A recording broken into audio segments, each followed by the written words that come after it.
ng bayan, maasahan anumang panahon.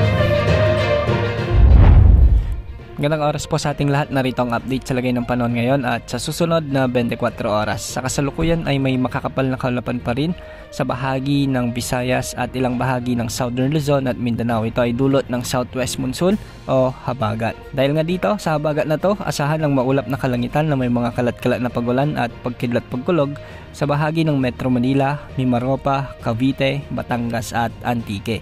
Ang mga lugar na ito ay posibleng makaranas ng mga biglaang pagbaha at pagguho ng lupa, lalo na kung minsan ay may mga katamtaman hanggang sa malalakas na pagbuhos ng ulan.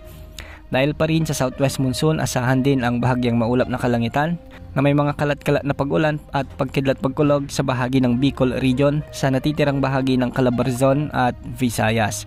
Posible rin ang mga flash floods at landslides, lalo na kung may mga severe thunderstorms. At sa natitirang bahagi ng bansa, asahan naman ang pag-iral ng mga localized thunderstorms, lalo na ngayong hapon at gabi.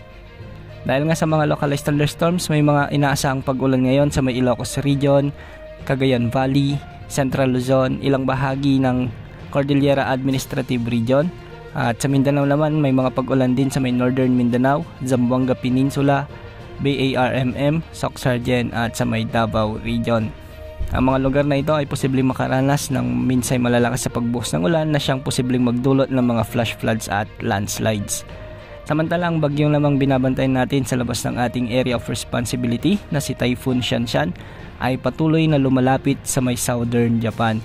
Ayon sa forecast nito, makikita na dadaanan nito ang malaking bahagi ng Japan, kaya sa mga kababayan natin dyan, mag-ingat po sa banta ng bagyong Shanshan.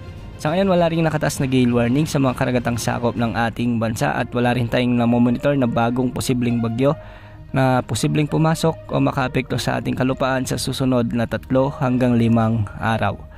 Yan ang update sa lagay ng panahon. Ito po ang weather update ng bayan, maasahan anumang panahon.